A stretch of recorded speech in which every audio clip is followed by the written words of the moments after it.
Por el contrario están los migrantes transsaharianos o migrantes de largo recorrido, que van a atravesar el desierto y van a localizar las zonas de invierno al sur del Sáhara, fundamentalmente en las zonas de las grandes deltas africanos, de los deltas del río Níger, del río Senegal, la del lago Chad, y ahí ocupan una franja. Bueno, ahí tenéis pues a las cigüeñas que vemos en nuestros campanarios hoy en día, pues son aves que han pasado el invierno en la zona del Sahel.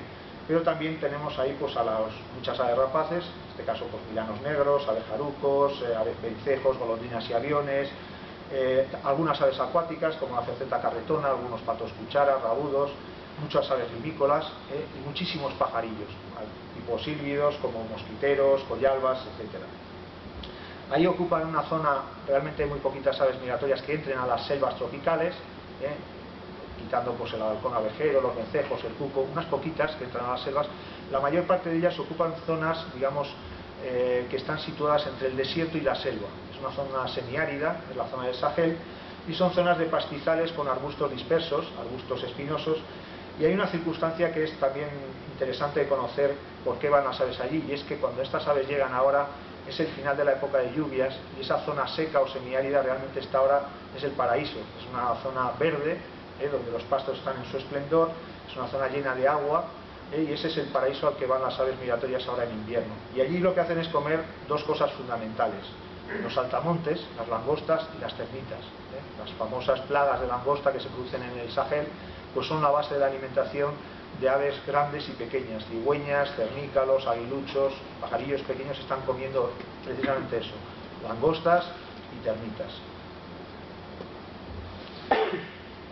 Bueno, en ese caso entendemos la península, por lo tanto, como un lugar importante para las aves migratorias. Es un gran corredor para las aves migratorias, tanto para aves que van a pasar el invierno aquí, sobre todo en el suroeste peninsular, en la zona del piso termo y mesomediterráneo, en el suroeste de la península, Extremadura, Andalucía, la zona también del Levante, y también zonas aquí en la cornisa cantábrica, en la zona de la costa, pues son zonas importantes para la invernada. Y también es una zona de tránsito para millones de aves que se dirigen hacia África, hacia el Sahel. Cuando estudiamos el ciclo anual de un migrante hay que entender que la mayor parte del ciclo vital de las aves migratorias ocurre fuera de las zonas de cría. Vienen aquí a criar, vienen a aprovecharse de la primavera y el verano en las latitudes norteñas, pero eso aproximadamente son 2, 3, 4 meses a lo sumo del año y 4 meses de su ciclo vital. Realmente las 3/4 partes de su vida están fuera de aquí. Las aves después de la reproducción tienen lugar lo que se llama la migración de otoño, la migración posnupcial, que es la que está ocurriendo ahora mismo. La invernada sucede en los meses de diciembre y enero, y luego tiene lugar la migración de retorno o migración de primavera, prenupcial, que suele ser entre febrero y mayo. Es interesante cuando se trabaja con aves migratorias tener en cuenta esta, porque muchas veces los esfuerzos de conservación se desarrollan en el norte, en los países europeos desarrollados, y realmente nos olvidamos que los 3/4 partes de la vida de estas aves suceden fuera de estas zonas y encima a veces alejadas a 4.000, 5.000 kilómetros y habiendo atravesado a lo mejor 20 o 30 países distintos. Y eso es precisamente uno de los retos que tiene la conservación de aves migratorias, que no solo depende de lo que hagamos nosotros aquí, sino que depende de las medidas que se puedan tomar tanto en las rutas como en las zonas de invernada, teniendo en cuenta que la mayor parte de su ciclo vital sucede fuera de aquí. Bien, ¿cómo hacen ese viaje? Pues primero hay que tener en cuenta que las aves se desplazan por un medio que no es el nuestro, no es la tierra, no es el medio terrestre. Las aves se desplazan por el aire, que es un fluido, y de hecho el movimiento de las aves se parece más al movimiento de un pez en el agua que al de los humanos cuando pisan la tierra. Podríamos poner un símil, ¿no?, de cómo perciben las aves el movimiento en el aire. Pues si nosotros ahora decidiéramos movernos pero el suelo se moviera, ¿vale?, pues algo así les ocurre a las aves, ¿no? Unas veces el suelo se mueve hacia allá, otras veces se mueve hacia allá, y en unos casos a lo mejor dices, bueno, voy a ir a comprar el pan ahí enfrente, y resulta que sales a la calle y el suelo se mueve a 30 km por hora hacia allá, ¿vale? Otras veces hacia allá. Entonces dices, joder, pues yo para llegar a la panadería tengo que echar una carrera para que el suelo no me lleve hacia un lado o hacia otro. Bueno, pues eso les pasa a las aves migratorias, pues en general a todas las aves que se mueven por un medio, como que es un fluido que se mueve. Y no solo se mueve horizontalmente, sino que se mueve verticalmente. Cuando un ave vuela, tiene que estar constantemente compensando esa labor, ese factor del viento, que les mueve hacia arriba, hacia abajo, hacia un lado o hacia otro, ¿no? Y eso es importante de tener en cuenta. De hecho, las aves han desarrollado dos estrategias para moverse en ese fluido, y son las mismas que hemos desarrollado nosotros para movernos en el mar. ¿Cómo desplaza un barco en el agua? A vela o a remo. Pues exactamente lo mismo hacen las aves. Están las aves veleras, como es el caso de la cigüeña, que son aves que se mueven con el viento, aprovechan las corrientes de aire para moverse. En este caso son aves con grandes envergaduras alares, con grandes tamaños o con gran superficie alar, y lo que aprovechan son las corrientes ascendentes de aire, esas burbujas, esos ascensores de aire que produce cuando el sol calienta el suelo, ese aire ascendente, pues es lo que aprovechan las aves con estas grandes superficies alares para coger altura y luego simplemente deslizarse. Este es un tipo de vuelo que es muy poco costoso energéticamente, el pájaro prácticamente no consume energía desplazándose.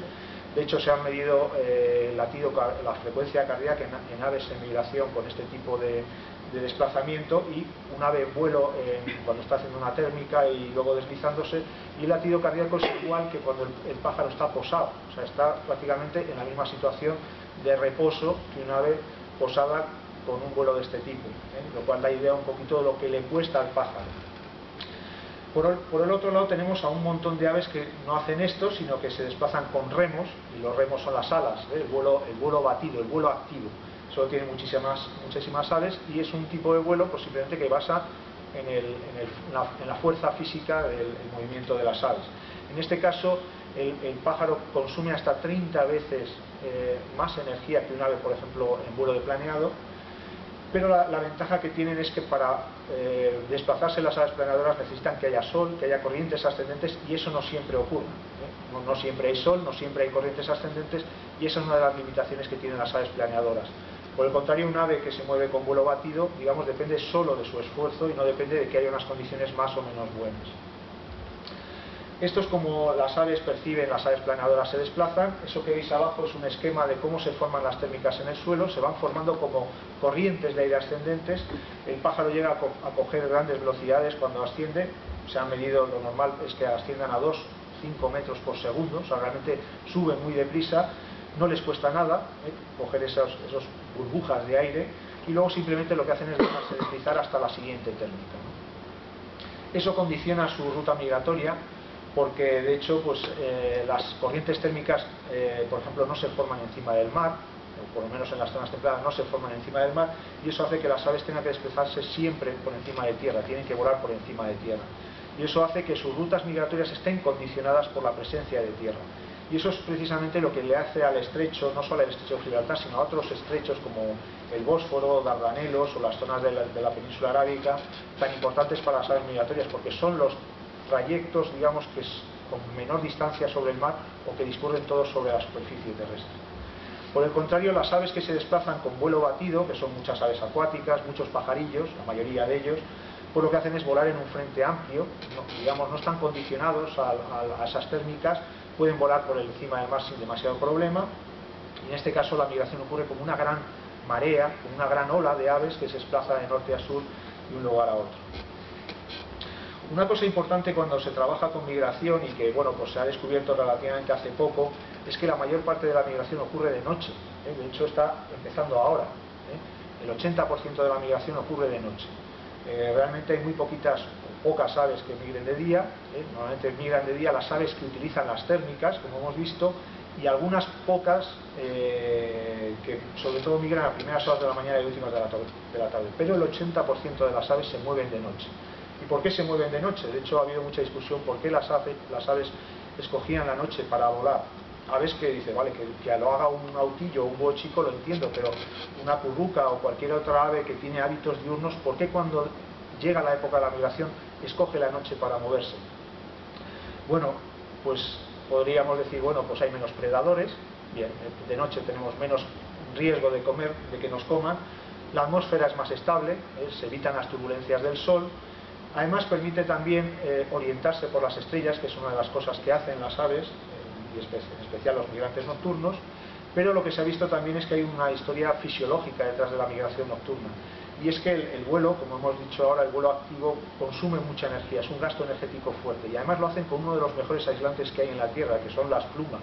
Entonces imaginaros un esfuerzo físico de alto esfuerzo, de alto gasto energético, con un abrigo con un abrigo de los mejores aislantes. Es como si un corredor de maratón corriera con un abrigo de bisón o de plumas encima. A los 10 minutos caería redondo, deshidratado. Y exactamente eso es lo que les pasa a las aves. Las aves se sobrecalientan al volar, al realizar ese esfuerzo físico con esa capa de abrigo, y las aves, digamos, tienen que refrigerar a través del pico, no tienen glándulas sudoríparas, lo hacen a través del pico y lo hacen perdiendo agua. Las aves migratorias tienen un problema de deshidratación. Bien, pues volar de noche lo que les permite es refrigerarse y evitar la deshidratación que produce volar con el sol, con el calentamiento del sol. Bien, a la hora de desplazarse, las aves acumulan gasolina, acumulan las reservas para el viaje, lo hacen a través de la grasa, y hay varias formas de realizar ese viaje, pues o con pequeños saltos, las aves van saltando de un lugar a otro, de una gasolinera a otro, de recuperar la grasa y recomponerse, o hay otras especies que lo que hacen es migrar a grandes saltos. Las estrategias son específicas. Hay especies que migran a grandes saltos y hay especies que migran a pequeños saltos, ¿no? Hay aves que lo que hacen es engordar mucho al principio y luego ya hacer todo el viaje de un tirón, mientras que para otras la estrategia es ir saltando de un lugar a otro buscando comida. Bien. Esto es una foto de un pollo de papamoscas, y eso que veis ahí, que parece el título de una película de terror, el síndrome migratorio, pues realmente lo que ilustra es que el comportamiento migratorio es un comportamiento que está heredado, que tiene una base genética, que los pájaros heredan de sus padres, lo heredan a través de los genes, y el pájaro, digamos, hereda unas instrucciones de viaje. Esas instrucciones son fundamentalmente una dirección y una duración del viaje. El pájaro, digamos, en su programa genético le dice cuándo tiene que empezar a volar. Hay un reloj interno que le dice ahora es el momento y tienes que volar en esta dirección tanto tiempo, 2 meses, 3 meses, eso es lo que le marcan sus genes, y de esa manera este pájaro va a encontrar, digamos, ese paraíso que está situado o aquí en el Mediterráneo o al sur del desierto. El pájaro eso lo vive como una inquietud, de hecho se le llama la inquietud migratoria, y lo vive como una fiebre, casi como una enfermedad. O sea, de repente hay un momento del año que además está regulado por el fotoperiodo, que el pájaro de repente siente unas ganas enormes de comer, desarrolla el músculo, empieza a comer, empieza a acumular grasa y de repente empieza a sentir que tiene que moverse en una dirección concreta y un X tiempo, 2 meses, 3 meses. Y eso es como el pájaro vive la migración. El pájaro no sabe que más allá ni a dónde va ni de dónde viene, digamos, no sabe con certeza. Fijaros que muchas de estas aves van a hacer el viaje por primera vez y no saben dónde van. Y los pájaros van a atravesar montañas, van a atravesar mares, van a atravesar desiertos simplemente por una sensación que tienen.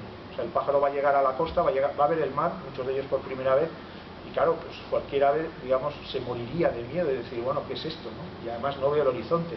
Y le va a pasar igual con el desierto, va a empezar a volar el desierto, la travesía del desierto son varios días de vuelo.